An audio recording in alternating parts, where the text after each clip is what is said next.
So I am so grateful to each of you for being here this evening as we share this time together exploring racism in America, the history we didn't learn in school. Today, we focus on part 3 of 6, 20th century public policy and the civil rights movement. This marks a period when racism in society and public policy intensified beyond the South, in part because of population shifts such as the Great Migration and the continuing outsized influence of Southern politicians on federal policy. All of this was undergirded by our country's perpetuation of the myth of racial inferiority and the strengthening influence of white supremacy in our society. Other countries with similarly sordid racial pasts have sought to move forward by a process often called truth and reconciliation. America is in desperate need of such a process. So we here for these 6 weeks are embarked on a search for more truth as a basis for the work we're called to do. Much of that truth is painful, as we've already seen, incomprehensible even, especially for those of us who believe that every person is a child of God and that we are all good people who seek peace and justice for all. Much of this history isn't just history, but is alive and pervasive in our society today. I believe that in bringing to light this history of ours that we should have known but didn't, and seeing its impact on our country even today, we may develop a new or a renewed urgency to act, to finally and truly address these profound inequities. So we begin with a brief recap of last week, where we saw the unchecked power of white supremacy, especially in the South, where loss in the war intensified the anger and the desire for dominance over those formerly owned as slaves. Even the presence of federal troops during the brief period of Reconstruction couldn't stop it. The insidious application of the 13th Amendment, particularly its loophole, which prohibited slavery except in case of conviction of a crime, led to the passage of laws known as Black Codes, laws targeted specifically at Black people that led to mass incarceration, convict leasing, and ultimately to the use of public chain gangs. We saw how the Plessy v. Ferguson decision by the Supreme Court in 1896 made separate but equal in quotes, the law of the land, and led to 70 years of punitive segregation in all aspects of social life, especially in the South, but with carryover to the rest of the country. This segregation was implemented through Jim Crow laws that affected every aspect of social life.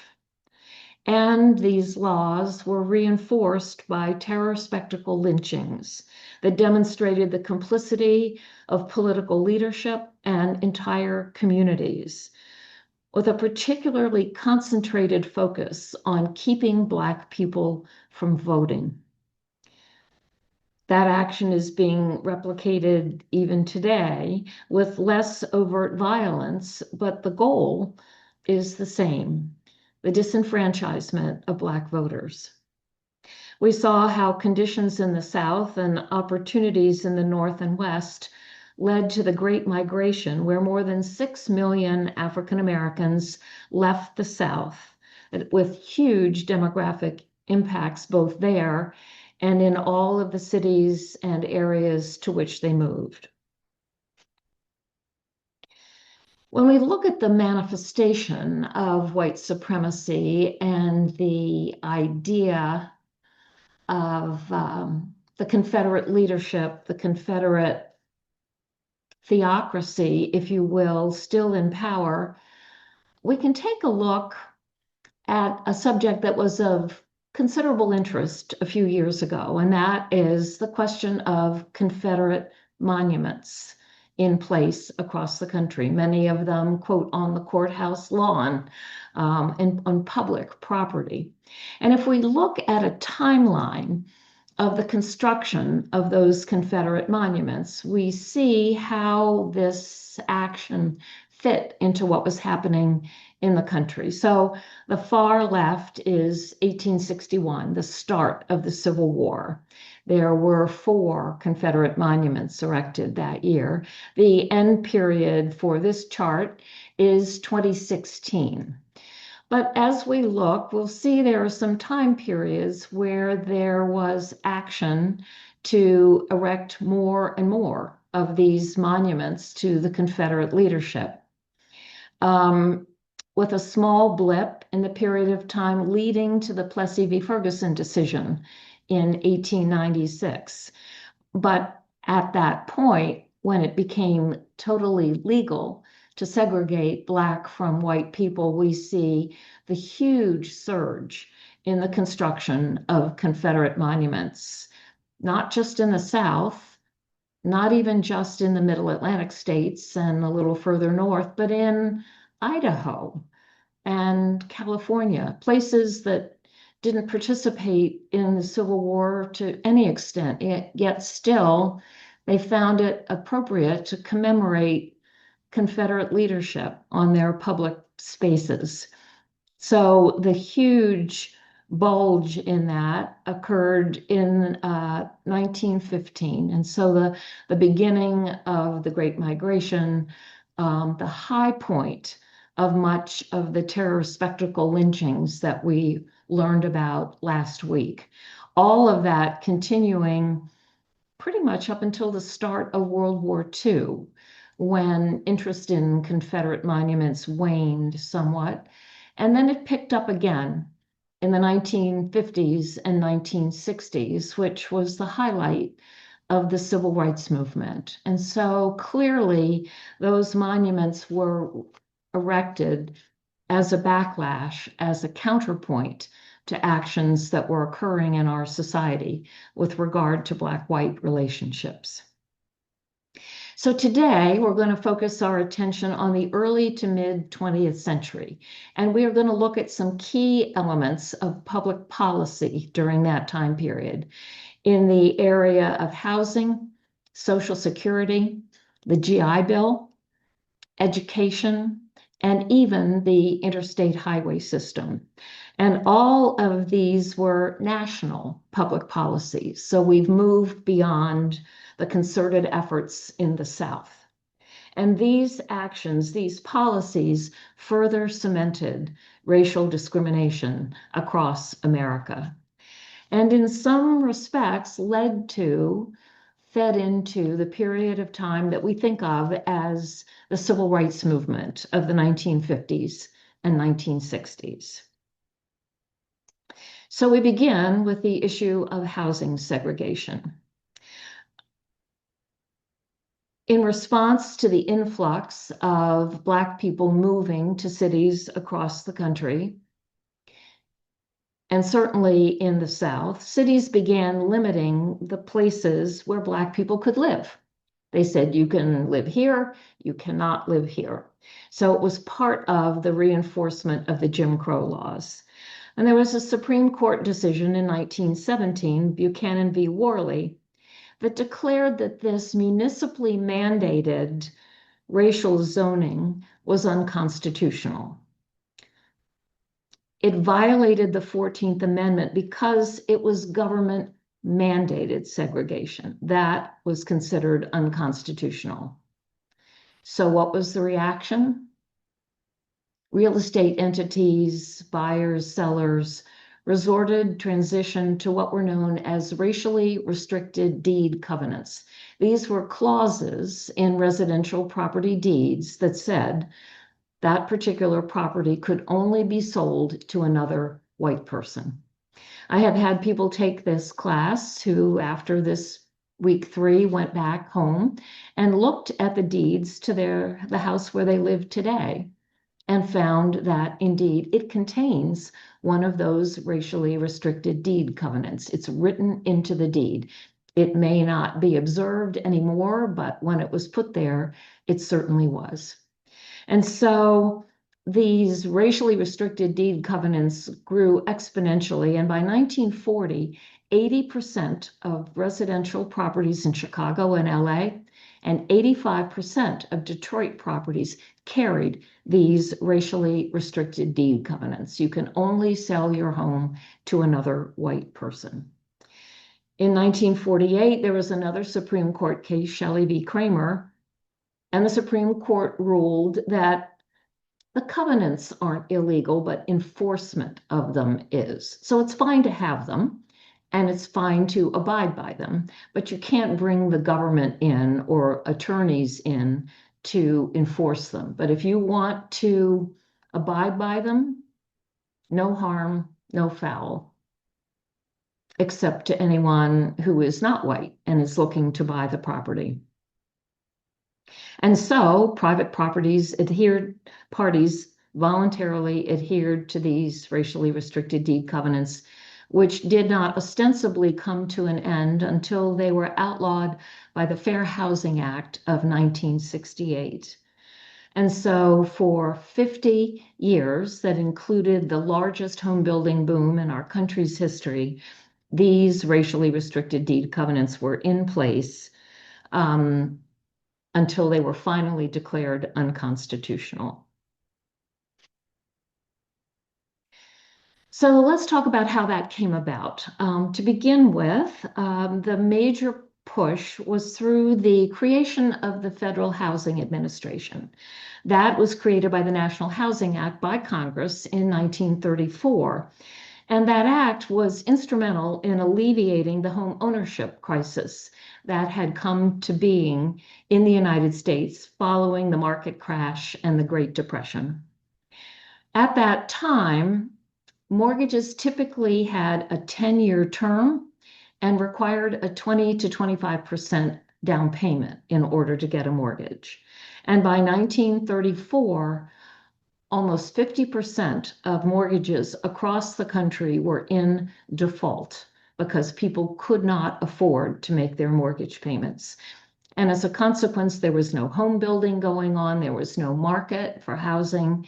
It was a crisis, and Congress stepped in to create the Federal Housing Administration. And its role was to ensure mortgages issued by banks. The FHA didn't issue mortgages. A bank would issue a mortgage and ask the FHA to insure it. The FHA would do an assessment and decide whether or not it would insure the mortgage. If it did, the bank would grant it and everyone was happy, sort of. But at the same time, there was an organization called the Home Ownership Loan Corporation that created what it called residential security maps that described 239 cities across the country. And this led to the creation of what has become known as redlining. Here's an example of one of those maps. This is Atlanta, Georgia in 1935. And you'll see that it's color-coded. And there was a legend that went with the maps that described each of the color segments. And blue had a label, quote, best. Green was the label best. Blue was labeled still desirable.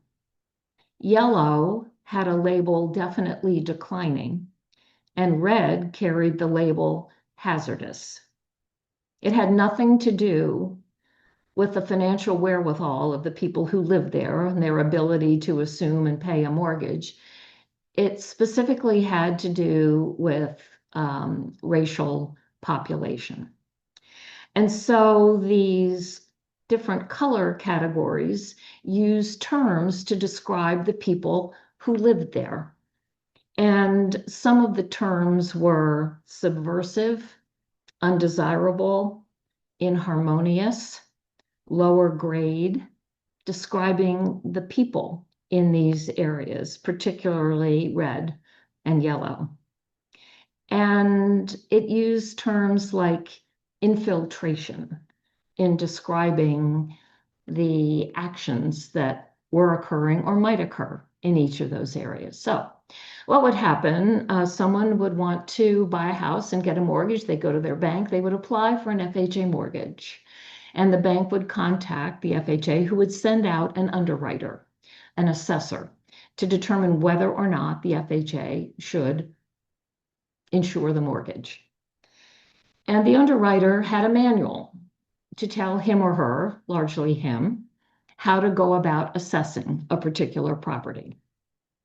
Some of the verbiage in the manual said deed restrictions are apt to prove more effective than a zoning ordinance in providing protection from adverse influences. Where the same deed restrictions apply over a broad area, and where these restrictions relate to types of structures, use to which improvements may be put, and racial occupancy, a favorable condition is apt to exist. The valuator, the assessor, should investigate areas surrounding the house to determine whether or not incompatible racial and social groups are present, to the end that an intelligent prediction may be made regarding the possibility or probability of the location being invaded by such groups. If a neighborhood is to retain stability, it is necessary that property shall continue to be occupied by the same social and racial classes. A change in social or racial occupancy generally leads to instability and a reduction in values. Recorded deed restrictions should strengthen and supplement zoning ordinances, and to be really effective, should include the 11 provisions listed below, which included prohibition of the occupancy of properties except by the race for which they were intended. Schools should be appropriate to the needs of the new community, and they should not be attended in large numbers by inharmonious racial groups. Employment centers, preferably diversified in nature, should be at a convenient distance. In the late 1930s, as Detroit grew outward, white families began to settle near a Black enclave adjacent to 8 Mile Road. By 1940, the Blacks were surrounded, but neither they nor the whites could get FHA insurance because of the proximity of an inharmonious racial group. So in 1941, an enterprising white developer built a concrete wall between the Black and white areas. The FHA appraisers then took another look and approved the mortgages on the white properties. Over the course of the preponderance of FHA mortgages, fewer than 2% were granted to people of color. And these racial provisions were also adopted by the Veterans Administration in implementing the GI Bill. And we'll talk more about that in a moment. Further, the same approach was used by private realtors. And so in essence, prospective Black homeowners were locked out of the housing ownership market. So what were they to do if they had the financial wherewithal to buy a house, wanted to own their own home? A capitalist system alternative sprang up called contracts for deed. These were arrangements usually offered by speculators who bought properties specifically for this purpose. It required a down payment and regular monthly installments from the occupant, but that's where the similarities to a mortgage ended. The sale price and effective interest rate were wildly inflated because these were being sold to people who had no other option and were willing to pay more to be able to own a home. The buyer assumed all the responsibilities of the homeowner, including repairs and taxes, but the seller retained the title, along with the power to evict the resident for missing even a single payment. As a result, people who bought on contract didn't accumulate equity, and they faced a long and precarious path to ownership. Not infrequently, when the final contract had been paid, the prospective homeowner would be presented with an insurance bill, sometimes thousands of dollars, that had to be paid in 30 or 60 days, or the contract was void. And so the contract's exorbitant terms, along with the lack of equity to borrow against, left Black families without the means to invest in even keeping up their own property, let alone funding education for their children. The techniques that were used to perpetuate these contracts for deed were quite extraordinary. Some of these speculators would actually hire Black women to go into a yellow or a blue area on the map and push a baby carriage up and down the street. And following behind was an agent for the speculator who would knock on doors, and when the homeowner answered, say, you know they're coming, and you don't want to be the last to sell your house when they're here. And so that's what engendered the sales that fed the contracts for deed. And these were not outlawed until the Fair Housing Act of 1968. So for 35 years, again, the biggest housing boom in United States history, these were the circumstances that prospective Black homeowners faced. And so what we know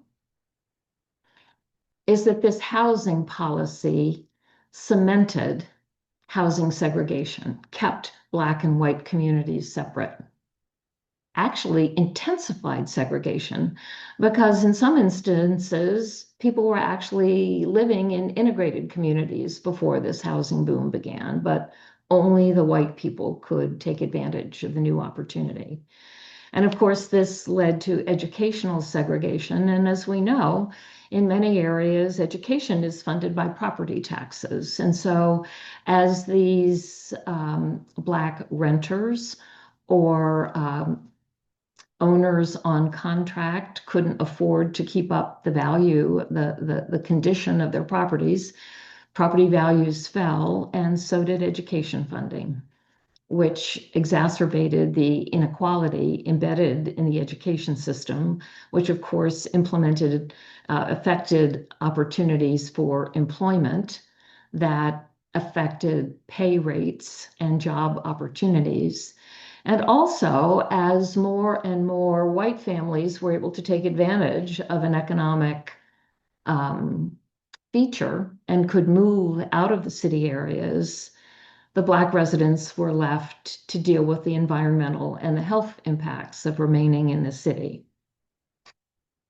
And so what we see is that the implications of this inability to acquire property, which began with sharecropping and intensified during this period, led to what is called the wealth ratio, where today the average Black household has a net worth that is 5% of that of the average white household. And during the period from 1984 to 2009, that racial wealth gap tripled as the domino effect of selling one house to buy another and continuing to upgrade was made available to white families, but not Black. And today, 41% of African American households own their own home versus 73% of white households. And the income ratio through employment discrimination meant that the average Black worker's income is 60% of that of the average white worker, all as a result of this housing segregation and the federal legislation. And so we turn our attention to two other public programs around the same time period. One was the Social Security Act of 1935. The key part of that, the one that most people know, is Title II, the Old Age Survivors and Disability Insurance. And I have to say, I don't like that term old age. I just don't see why they couldn't have used something a little more nuanced, but I digress. Anyway, when the act was passed, it excluded domestic and farm workers from Social Security. And at that time, 65% of African Americans were employed in those two fields. Recall, after the Civil War, and particularly after Reconstruction, with the laws that were passed, in many locations, the only occupations that Black people could hold were as domestic or farm workers. And so, when the Social Security Act was passed, they were excluded. Now, some changes were made in 1950 and 1954, 15 and 20 years later, that made some of that program accessible to domestic and farm workers. But by then, you'd had almost a generation of people who didn't expect to be included in Social Security, and it never even occurred to them to ask. I read an interesting study that was done probably 15 years ago. Apparently, someone raised the question, was the Social Security Act racially biased? Was this done intentionally? And the think tank that did the study said, nah, not at all. The issue wasn't race. The issue was with domestic and farm workers, you'd have a really hard time collecting the Social Security tax. I mean, they're on a farm or they're working in somebody's house. How are you going to collect the money? Somehow the government is able to collect income taxes from those people, but Social Security was considered to be different, maybe. The other programs included in the Social Security Act resulted in block grants of funds being given to states so that they could be locally administered. And as you can imagine, with no federal oversight, the states were free to allocate those dollars according to whatever criteria they wished. And obviously, more in some parts of the country than others, these funds were funneled to a much greater preponderance of white people than Black. And really sadly was the effect that this had on the Servicemen's Readjustment Act of 1944, which, when it was passed by Congress, was declared to be the most race-neutral bill ever passed by the U.S. Congress. It offered mortgages and other loans to veterans, as well as education benefits. But as we look at the implementation of the GI Bill, we see that it resulted in significant discrimination in housing, in education. It intensified segregation and had enormously negative economic consequences for Black veterans. In the case of education, it offered resources to enable people to go to college and or to trade schools. Now, the realities of the economic situation for many Black Americans was that a greater preponderance of them, because of other economic influences, had less of an opportunity to say, I'm not going to work, I'm going to go to college and get a degree. And so almost by definition, more of the Black veterans would have been candidates for local trade schools. And even for those who wanted to go to college, might be directed to college, other than the HBCUs, the historically Black colleges and universities in the South, not a single college or university in the Southern states would accept a single Black student. That's why the HBCUs were created. There was no other way for a Black person to go to college in the South. And even in the North, where there were institutions willing to accept Black students, they had very small quotas that they were willing to accept. And so the vast majority of Black veterans were directed to trade schools. Okay, except in numerous instances, when they arrived at these schools, they found that the materials and the equipment that was being used to teach a trade were exclusively reserved for the use by white students, and the Black students were to learn by watching the white students gain the experience with the trades. And as you can imagine, the tension that existed resulted in more violence in the implementation of the GI Bill and also just what was going on in the country at the time. And so there's one individual's case that's worth sharing at this point. His name is Isaac Woodard. On the evening of February 12th, 1946, Isaac was a 26-year-old Black Army veteran, and he boarded a bus in Augusta, Georgia. Earlier that day, he had been honorably discharged, and he was heading to Winsboro, South Carolina to reunite with his wife. The bus driver made a stop en route, and Woodard asked if he could use the restroom. The bus driver cursed at him, and apparently Woodard cursed back.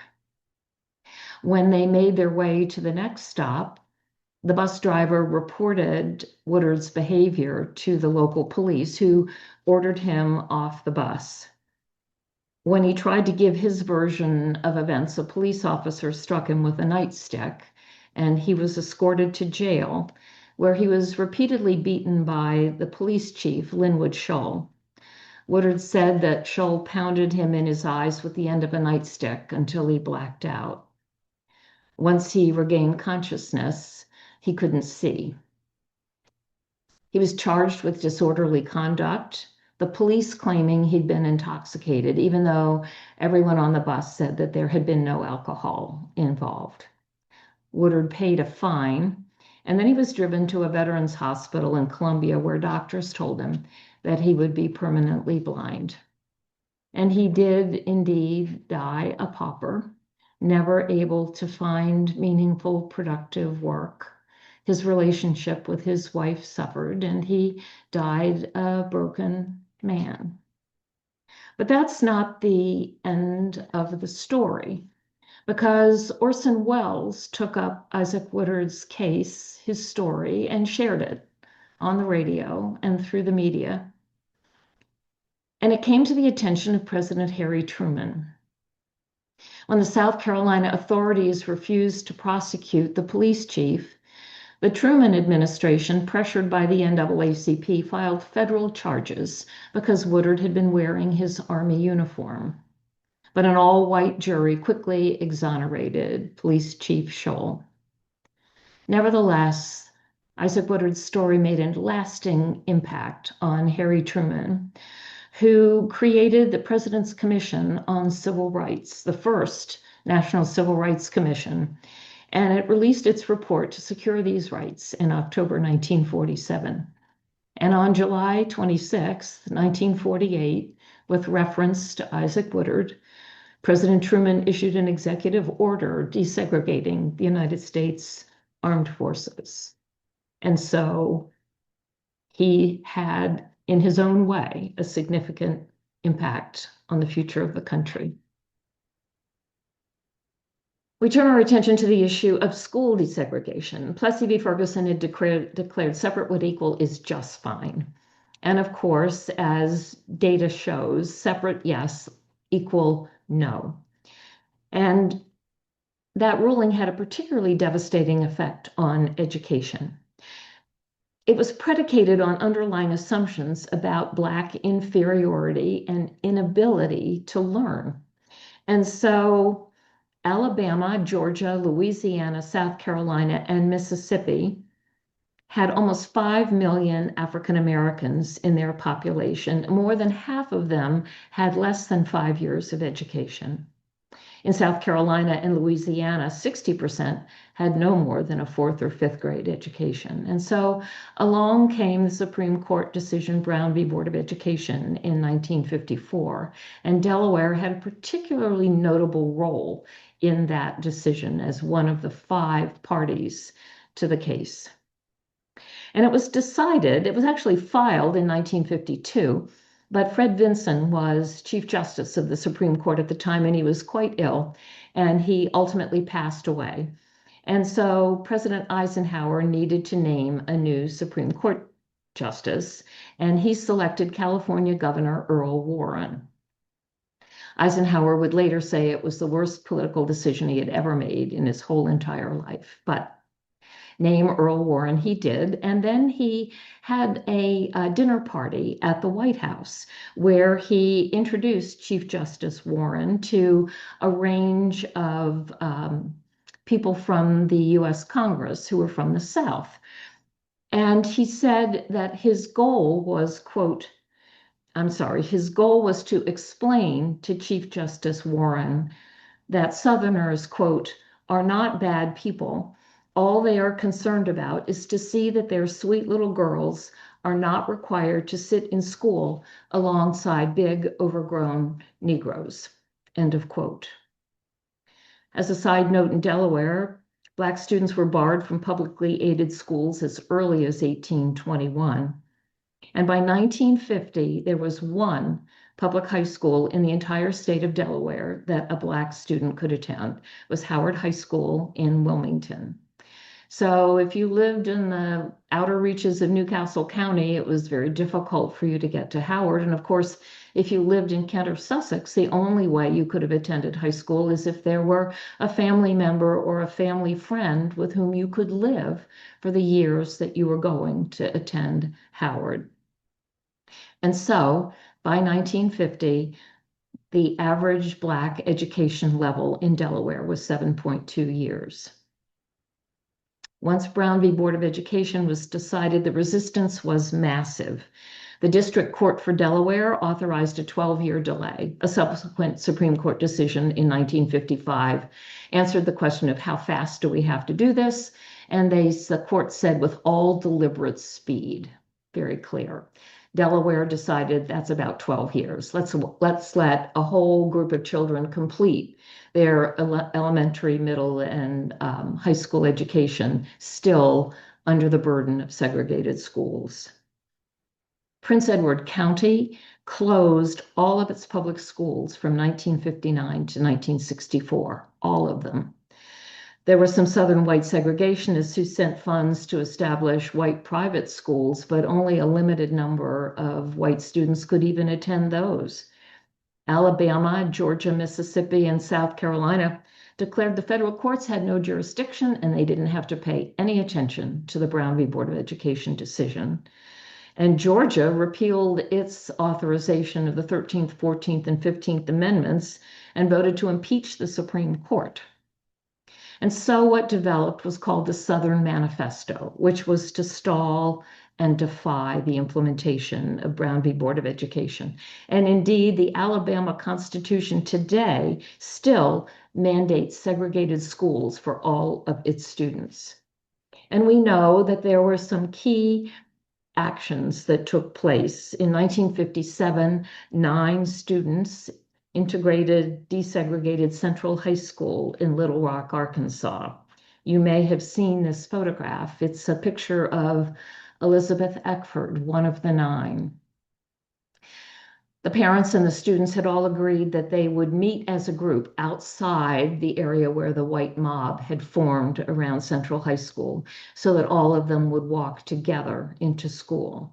But Elizabeth Eckford's family didn't have a telephone and she didn't get the message. And so she endured the mob all by herself. There is a powerful book called Warriors Don't Cry, written by Melba Patillo Beals, one of the 9 students, that describes that year for them. See, many of us saw the National Guard, saw the military arrayed across Central High School, saw what happened as school began but never saw what happened later. But Melba's book describes what their experience was really like. The other person that many of us know of is little Ruby Bridges. In 1960, 6 students were selected. They were tested for exceptional ability and selected to be successful in integrating the William Frantz Elementary School in New Orleans. But the night before school started, Ruby's parents got a call that the other 5 sets of parents had decided they were not going to subject their children to this desegregation action. And so Ruby went by herself. At that time, all of the parents of the students at William Frantz said that they would not permit their children to be in a classroom with an African American child. Every single teacher at William Frantz Elementary refused to teach Ruby, except one. Barbara Henry, who was a transplant from Boston, when her husband was transferred to New Orleans, said, "I'll teach Ruby." And teach Ruby she did. For that first grade year, it was the 2 of them in one classroom. Ruby was escorted to and from school every day by armed U.S. Marshals. And Norman Rockwell commemorated this experience with a renowned illustration. And there are significant consequences even today. In 2021, a report was written that listed the states with the lowest level of educational attainment as of 2021. And they include Tennessee, South Carolina, Kentucky, Alabama, Arkansas, Louisiana, Mississippi, and West Virginia. So all of this energy focused around keeping Black children from being educated has had devastating effects on white students as well. Now, you would think the interstate highway system, what's that? That's about building roads. How could that be racially discriminatory? It was created by the Federal Aid Highway Act of 1956 under Dwight Eisenhower's presidency. It was the largest public works program in U.S. history, and it authorized the construction of 41,000 miles of interstate highway that would span the nation. And it authorized $26 billion, which was a lot of money in 1956, to cover 90% of the cost, and the states absorbed the other 10%. During the initial construction period, almost 500,000 families, well more than 1 million people, were displaced from their homes as their property was seized by eminent domain. And the vast majority of those affected were low-income people of color in urban core areas. So even the interstate highway system, think of as just concrete, had a similar discriminatory effect. So we're going to turn our attention now at the height of all of this discrimination and all of these actions being taken to intensify segregation and bigotry, and look at the burgeoning civil rights movement, a broader perspective on the 1950s and 1960s, and the heroic civil rights activists who triggered mass opposition. Some of the images from this time period, and I liken what happened. Why did this suddenly burst onto the scene in the 1950s? These actions had been going on for centuries. Why all of a sudden? And I believe the answer to that is television. All of this was happening, but below most people's radar, at least below most white people's radar. When suddenly on your TV, in your living room, you saw scenes of well-dressed Black people being attacked by police dogs and batons and fire hoses and mounted police, was suddenly right in your face. You couldn't say that it wasn't happening. And so this period also, interestingly, marked a time. You remember that Confederate monument timeline?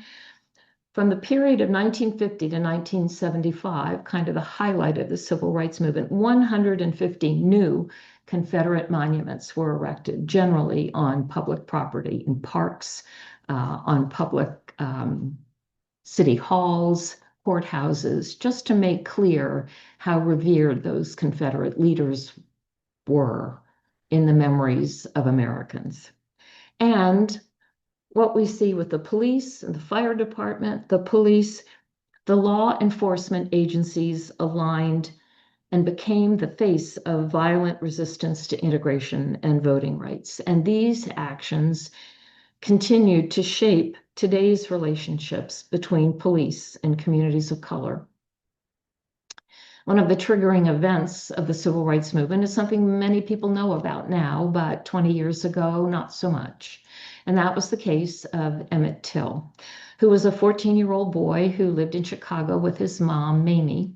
And she decided that it would be good for Emmett to get out of the city for the summer and go spend some time with his cousins and his uncles in Money, Mississippi.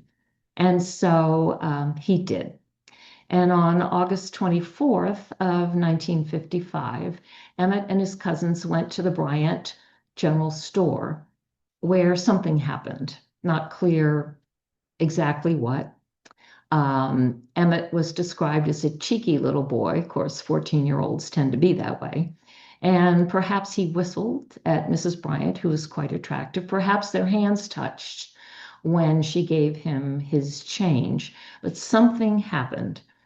And 2 days later, when her husband and his half-brother, Roy Bryant and J.W. Milan, came home from a trip, Carolyn told them that she had been assaulted by Emmett. And so they went to Emmett's uncle's house and demanded that he turn the boy over to them.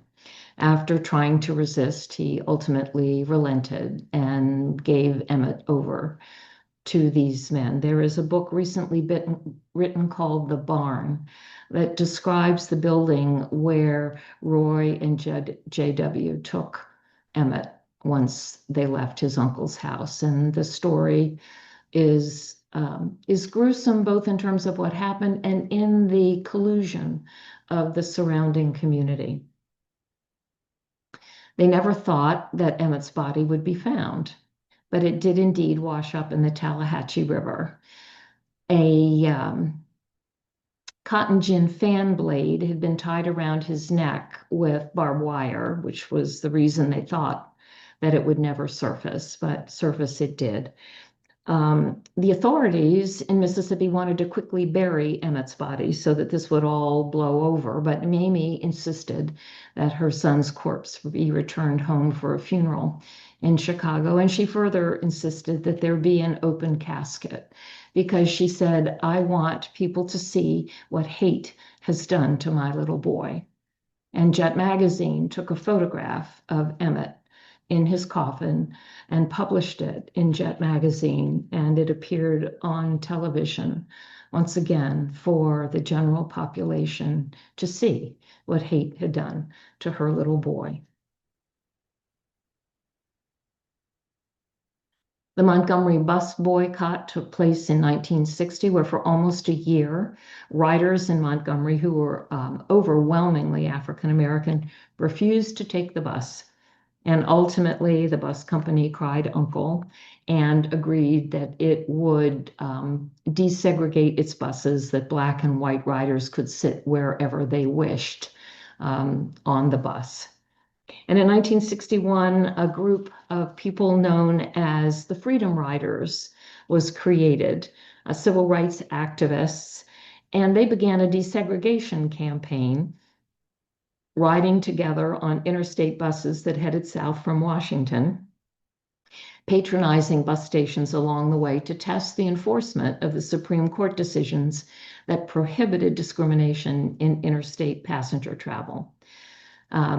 Their actions were highly unpopular with white Southerners who supported segregation. And on Mother's Day, May 14th, 1961, a Greyhound bus carrying Freedom Riders arrived at the Anniston, Alabama bus station shortly after 1 p.m. to find that the bus station was locked. Led by Ku Klux Klan leader William Chappell, a mob of 50 men armed with pipes, chains, and bats smashed windows, slashed tires, and dented the sides of the rider's bus. Though warned hours earlier that a mob had gathered at the police station, the local police did not arrive until well after the assault had begun. Once the attack subsided, police pretended to escort the triple bus to safety, but instead they abandoned it at the Anniston city limits, and another armed white mob surrounded the bus and began breaking windows. The Freedom Riders refused to exit the vehicle but received no aid from two watching highway patrolmen. When a member of the mob tossed a firebomb through a broken bus window, others in the mob attempted to trap the passengers inside the burning vehicle by barricading the door. They fled when the fuel tank began to explode. The riders were able to escape and were eventually taken to Birmingham to recover from their injuries. A little known event is the Birmingham Children's Crusade. On May 2nd, 1963, more than 1,000 Black children who had been trained in nonviolent protest tactics peacefully protested racial segregation in Birmingham as part of the Children's Crusade. More than 1,000 African American children walked out of their classes that day, and they assembled at the 16th Street Baptist Church to march to downtown Birmingham. Hundreds of them were assaulted and arrested and transported to jail in paddy wagons. But the children refused to relent their peaceful demonstration. The next day, when hundreds more children began to march, the Commissioner of Public Safety, Eugene Bull Connor, directed local police and firemen to attack the children with high-pressure fire hoses, batons, and police dogs. And images of these children being brutally assaulted appeared on television and in newspapers throughout the world. And soon, the U.S. Department of Justice intervened. The campaign to desegregate Birmingham ended on May 10th when the city officials agreed to desegregate the city's downtown stores, and they released the demonstrators. But the Board of Education announced that all the children who participated in the march would be suspended or expelled from school. A federal district court upheld the ruling, but the U.S. Court of Appeals for the Fifth Circuit ultimately reversed the decision and ordered the students readmitted to school. And of course, that year was the March on Washington in August for jobs and freedom. And I have a personal story about that event that I'll share later if we have time.